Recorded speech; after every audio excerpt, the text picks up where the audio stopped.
Welcome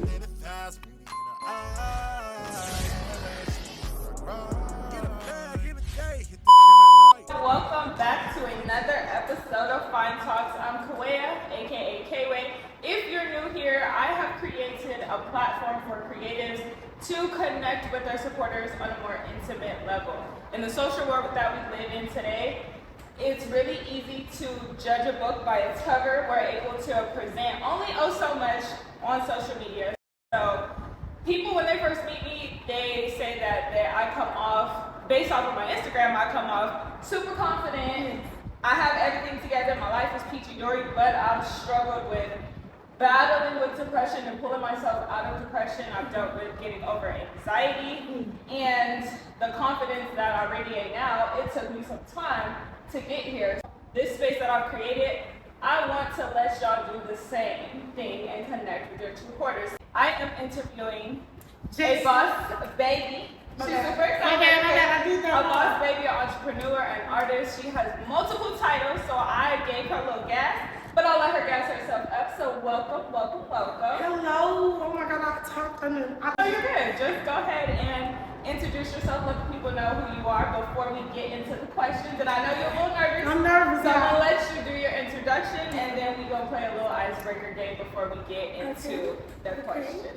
Hi you guys. I'm J Stack. I'm a dancer, musical artist, working childcare, trying to be an ambassador for my family's Rich Fit fitness brand, and I'm just excited to be here. I was diagnosed with bipolar disorder at 15, overcoming a lot of obstacles. See, and that's something that people, based off of your Instagram, they're not gonna know that. No. And now you have the platform to connect with those types of people. I have created a little icebreaker game called Chitter Chatter. So I'm gonna let you go ahead and pull 2 questions and break the ice. And then I did post on my Instagram for people to ask you some questions. My followers and they be wanting smoke. So I'm gonna ask you a couple questions from what they asked me, and then we'll get into a little bit more. And I'm We don't tell. But I love my followers. They're all. Me too. Just a little bit. Okay, so Chitter Chatter. Would you rather go on a first date with a broke man or a musty? Musty or broke? What? Honestly, in real life, musty. I know, right? But see, if he's a nice guy and he's treating me like a gentleman, and we can have a calm conversation about the odor, and he paying for dinner, he can smell good. If you had to pick one iconic person that represents who you are, who would it be? I have no idols. Period. I have no idols. God. I choose God. Period. So how you feeling? Or do you need to pick another one? Oh, let me do one more. Question. What's the silliest thing that you're good at? Everything really, but no. I think the silliest thing that I am good at is making my voice sound like I'll be over here calling me no Teddy because I was born a girl and my birth certificate is real. Questions, I want you to answer them real quick. Don't think about it. Yes, Don't ma'am. think about it too much. Okay. Biggest red. I come from my arm. Don't think about it. Really, the biggest red flag is pick me up. Wow. What's up, pretty cuz? How do you feel about being in a relationship with 3 other people? Huh? How do you feel about it? Can you do it or can you not? In a relationship. Not polyamorous. One man, one sound. What keeps you motivated and energized to push forward? That's not too crazy. That's a good question. What keeps me motivated and energized to push forward? Right now, the biggest thing, my niece. I have a newborn niece. But before her mom, and my mom, my family, their support is unconditional. Now, this question, it literally says, ask her something personal / juicy. That's free for us. Give them some juice. I told you, my followers is messy. They be in people's business. We be in business, but... I'm gonna let you choose the juicy, because you better at it than me, and I'm gonna just be honest. What's juicy? Have you ever stood somebody up on a date? If so, can we add that name since you wanted to add? Can we add his name? I haven't stood anyone up, honestly. Have you been stood up? For sure. Oh. I probably have to give like 10 names. Oh. What else? Can we hear a freestyle? You know what? I got a freestyle for y'all. I'm fighting with my words, suit up for combat, lyric dispensary. I'm the plug rap, Abraham to the beat. Where's my black head? And I just checked you with that verse without the tone. Y'all like that? I like that. That's a good freestyle. So see, that wasn't too bad. No, but my stomach questions because, like I said, this space that I've created, I really want people to be able to connect with you on that intimate, deep level. Again, Instagram and social media is so short. We have to cram everything within 20 to 30 seconds. It does not allow us that room and that space to let people know, like, hey, this is what made me get to this point. It's not this 30-second clip that I put together. Let's talk about it. It takes time. It does not happen overnight. And overcoming, even with myself, being confident. I radiate confidence, but in reality, I was not confident. To be able to sit up here and do what I'm doing now, it took me a very long time, and I'm consistently, actively working to push myself to feel and be confident. The first question I have for you is, if you could describe yourself in 3 words, what would they be? I would call myself a believer, a lover. You want to elaborate? Believer in Jesus Christ. I want them to know that I love Jesus. If you know anything about me, know that my entire life was based off him breaking me and rebuilding me when I allowed myself to be broken and chose to be rebuilt. The diagnosis that you said you got when you were 15 years old, can you touch on that briefly and just explain how you were able to maneuver through that diagnosis to still end up very successful? You have the energy and the self-motivation to be an entrepreneur. I was diagnosed with bipolar disorder back in 2013, about 10th grade. It was very hard for me initially having to be admitted and ultimately being admitted a couple of times after. I'm not gonna even count. I still deal with it. It's still a thorn in my side. I recently just made 1 year and 2 months without medication, but ups and downs. Was it a choice for you to get off of the medication, or was it something that you needed? And now that you had a year off, what prompted you to want to try to function without it? I say my health with my temple, my body, and then I just wanted to figure it out for myself. And he was just speaking to me in my heart, basically telling me, like, trust me. Within the process of trusting him, I still went through fucking shit. Excuse me, because I'm talking about the Lord, but like I said, he in my heart. Still dealt with all of everything. I think I came off of medicine after rehabilitating cocaine. I took the medicine for 1 year. After I was 1 year clean, through that process of being 1 year clean, I was on medication. I just made 2 years this February of this year, and I just made 1 year in August of no medication. But I did a full year of medication. Now I have done a full year of no medication. And what was 2 years hardest? That's good. What was the hardest thing to stop with? Because something that is addictive, how do you stop and then end up where you're at now? The people. You gotta call a thing a thing. You put yourself in a position to love more people and hope that they'll love you back. Manipulation. Allowing people to see your pure heart and your pure soul. And if they don't want it, they're not gonna accept it. And so whatever comes with them becomes yours. Addiction, bad relationships. What is a piece of advice that you'll give somebody that's struggling with addiction? How to either get off or even start the process again? If you're having or looking for someone to blame, look in the mirror. We may come from, for sure, we may come from dysfunctional homes or dysfunctional backgrounds, or whatever the case, living environments, but it's up to you. Living environments, and that makes me, I just want to ask my next question. What is your daily routine? I'm a firm believer in what you do on in your day-to-day life is going to be how and what you produce out of your life. Yes. So talk to us a little bit about what you do from the time you wake up to the time you go to sleep. I'm going to give you the long day schedule, which is about a week. Other days are still Wednesday. Lately, In your bag. trying to get a pop up home. 4 a.m. to 7 a.m. We lift. What? We drive and lift. All the people need to get to LAX and to the job box. Around 7 a.m. Long and extensive, but I love it. 10 months, 70 pounds down. We at the gym at 7 in the morning. Okay. 8 o'clock hit. We heading home. We showering. We going downstairs into the child facility. Into the child care facility. We working from 9 till 7 a.m. the next morning. We got daycare, Get off at 5 p.m. I have a break. My childcare, night care kid comes at about 10 p.m. I receive him, whatever fruit.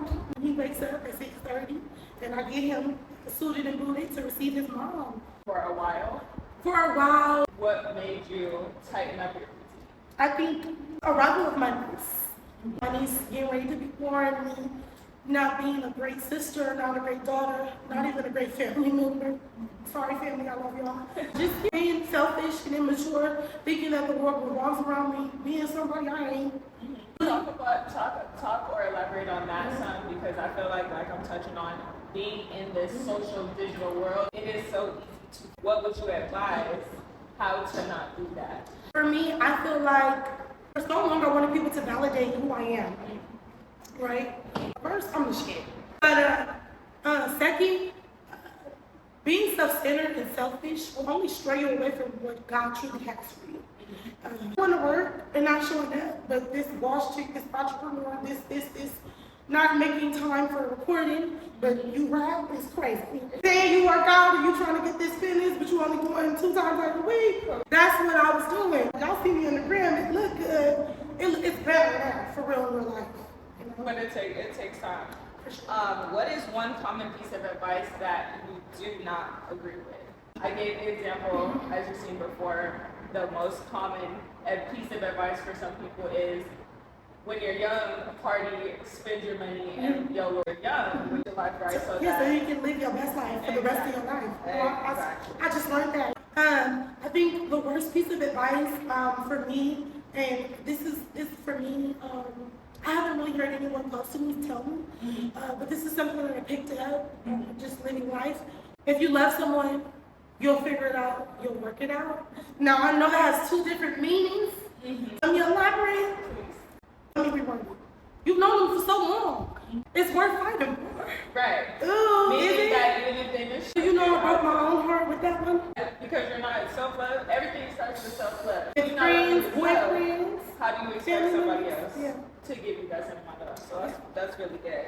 Touching on, because our topic for today is work-life balance and family life balance and everything. How do you balance having and nurturing a good family relationship, and then, as you already ran down your routine, your Wednesday, how do you keep that balance? I'm cheating low-key with family and work balance because I work with my family on everything that I do. I'm gonna be the realest. My boss is my. Shout out to mama. Hey, mama, she gonna be like, I'm just gonna blink because you know how you is right now. No, but my mom's a thoroughbred, master's in theology, child development degree, bachelor's in business. So it's actually very lucrative and very privileging. Now, all in all, with the boss and the mom, at first, me being immature, let me call it the thing, me being immature, she's talking about the business. It's gonna come off like some other stuff that your boss wouldn't say to you. But do you want the job or not? She's setting you up to be greater. I'm grateful to my mom. She did so much. She does so many things. She's wears so many hats, and she's a full-throat mom. She's invested in all of our lives, me, my sister, my brother. There's not a thing in this world that I could go through or do that my mama won't pull up. Do you have a phrase or favorite quote that you live by? Yes. Let us know. 2 Timothy, verses 7. For God hasn't given us the spirit of fear, but of power. What is the most challenging aspect of your career right now?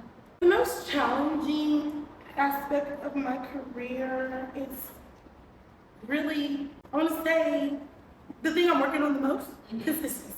Consistency, learning how to mentally know what to do and what to say, being more active within myself, taking my personal life period more serious, and not pawning off my time and my ability and my skill to those who wouldn't do the same for myself. Boundaries. That's like one of the biggest things for sure too. That's good. When it comes to, again, the social media world, body shaming is such a big topic right now. For the girls that are out there that are more insecure about their bodies, working out and stuff, what is something that you can give to them to help keep them focused and motivated as well? Because I know I had one of my followers go to your page and she was like, oh my God, like, I feel bad about myself because she's bigger than I am, and she's so confident. I want that. And they were like, I can't wait to watch the interview. Because you see me, and yes, I am bigger than you. Just a little bit. Just a lot of bit. I hold that up. Okay, we ain't gonna do it. But thank you. I appreciate the compliments, and I appreciate the admiration. For me, I've always had a confidence about myself. I've been in dance, cheer. A little iPhone 12 mirror at LA Fitness. We're gonna get this work. We're gonna get the lights. For me, I would love to tell you that how you start is definitely not how you're going to finish. I was a very athletic child and adolescent teenager. It was very athletic, like body fat, medicine. The disorder really allowed me to gain weight. Being around the wrong people, not taking myself serious is what got me there. My best advice is to do it for yourself. First, love yourself. If you don't love you while you are where you are now, it ain't even no point in working out. You're gonna have, working out gives your body dysmorphia, uncertainty about where you are in your progress. You need to, hey, you, in the mirror, hey, what's up? We gonna do this or not? We might as well stay where we are, because we're not even confident enough to accept this. So many times I had to accept this. My weight go up and down. It's you know, sometimes I want it, sometimes I want a chicken salad. And all in all, love yourself first and stop looking for a workout partner. Ooh, stop looking out for a workout partner. You do not need a workout partner. You need yourself, that person in that mirror. If you can't get there by yourself, baby, guess what you're gonna do when your workout partner? I need that. What is something that you've learned about yourself? I learned my weaknesses. I learned that I do love love. Not because I had a horrible relationship with my father. I don't have daddy issues. I was allowed to myself, you know what, disarm that stigma that you're trying to impose on yourself. I don't have that. My parents have been married for 23 years. Shout out to the Grays. And I'm grateful to have experienced that. I experienced my father loving my mom. What's not clicking, Stephen? It's me. It's a personal problem. Environment and friends and crowds tend to make you feel the way they feel. Like I had said earlier, I don't have a dad issue. Why am I really running about me like that? And so I learned that I have some attachment, not because of my parents, but because of me. When they wanted me, family-wise, I would always stray away. I thought I could do it on my own. I've been thinking I could do it on my own since 2 years old. And then I also learned that procrastination is the key to my downfall with anything and everything that I do. And I also learned that I talk too much. I don't believe it. Sometimes less is better, and like you said, interview last. You gotta know when and which setting to give it all or give it less. And which part of your personality do you feel like you hold back when you first meet people, and why? What do you think? You were very warm. Okay. You did that. Okay. So, and we might have to, if they mess with us when we go. I'm just playing. I'm trying to disarm that. That's negative. Touch on dealing with depression and anxiety, because everybody, I typically ask it, and I'm going to keep asking it on every interview. Sorry. Okay. Because I feel like certain people connect with certain people. How I got through depression and anxiety may not be how you got through it, or the next person. I just like a nice variety and to hear how people got through it, because some people go through depression and nobody ever knows. Well, I'm a Jesus freak. The first thing I'm gonna say is the Lord. Pray. I'm gonna say the Lord. I'm gonna say the Lord, and your prayer don't have to be all, oh, Father God, Lord. It don't have to be that. It can literally be a conversation with Him. Don't cuss. Don't say you're too crazy. He's the God of wrath. It's not too much. Keep it killed. I've had experiences where I'll be like, "What's up, big homie? I know you out there. I'm not ready. What is it giving? I'm a little thug, so I'm like, hey, bro, what's happening? Because there's a lot of capping going on. I'm gonna need you to put the cap on. You know what I'm saying? Like you said, vengeance is yours. I'm trying not to do that. I've been in situations where depression will have me wanting to just, and anxiety have me wanting to just be like ruthless and reckless. And I'm not a bully, but I'm not opposed to the foolery either. So that right there will cause you to unarm and disarm that anxiety, on the anxiety and depression. Yes, like I said, I'm a Jesus freak, so Him, but Him first. However, getting out of bed, I just was speaking to someone in my list, getting out of bed, brushing your teeth, making you something to eat, and laying back down with this arm to dwell in this depression. You may lay in the bed all day. Make sure you do that daily routine, though. Get yourself up. Brush that teeth, wash that butt, make you something to eat. Even if you don't want to eat, make it and sit it by your bed, because as soon as you lay down after you've done what you need to do for you, you're going to eat that food, and then you might be outside at Chocolate Tuesday later. You, accountability. Yeah, this was so good. We're wrapping up. This is just your opportunity now to let your followers and supporters know where to find you, Yes. what special stuff you got going on next, Yes. any little bit of advice that you want to give people. Well, first I would like to say thank you. Of course. I admire you. I'm working Okay. every single day. And again, this all people tell me, I was like, oh, you're so confident. I'll be just as nervous Yes. as you. But I've learned how to just like push through Okay. and not show how nervous I am, because at the end of the day, what they Okay, gonna talk you doing about well. what- Shout out to my baby D. Shout out to my friend D. I am so grateful to have. It's a team for me. I am so grateful to have met you through her. That's my girl. That's my Pisces friend. She's my friend. And I'd be like, you know what? I do gotta do that. You know. You. Rich Kid. Great Family Daycare. More Family Daycare. If you're looking for childcare in the inner city, under the head start, we got your back. Great Family. More Family. Shout out to Hype Movement. We have a class today at 2 p.m. Shout out to Killer Beacon. Killer Beacon. Shout out to my sister, my favorite person in the world, Nani G. My partner in Rhyme, Killer Beacon. Okay, shout out to Mystic Samani Wilson, my baby and her dad, Ramon Wilson. Ramon, okay, look him up on social media and Apple Music, all digital platforms. He's, okay, you probably get him. You gotta get my cousins. All right, I'm just shouting out everybody at this point. I love y'all. Everybody loves my Instagram, you can find me at Jazzy _ the cute one, Jazzy. Cute one, keep it cute. Jazzy _ CUTE, the number 1. The cute one. When you go there, you'll see all partnerships with others in business. You'll see that I'm lit, but I'm hustle. Just a little bit. I keep wiping my nose because it itches. So, you know what I'm saying? But I love you guys, and you know what I'm saying? The LA is starting to kick out. So we gonna wrap it up. You know, bye. Thank you. Make sure to subscribe, Yes. like, leave us a comment, Yes. and we will see y'all in the next video. See y'all next time. Bye. I love you.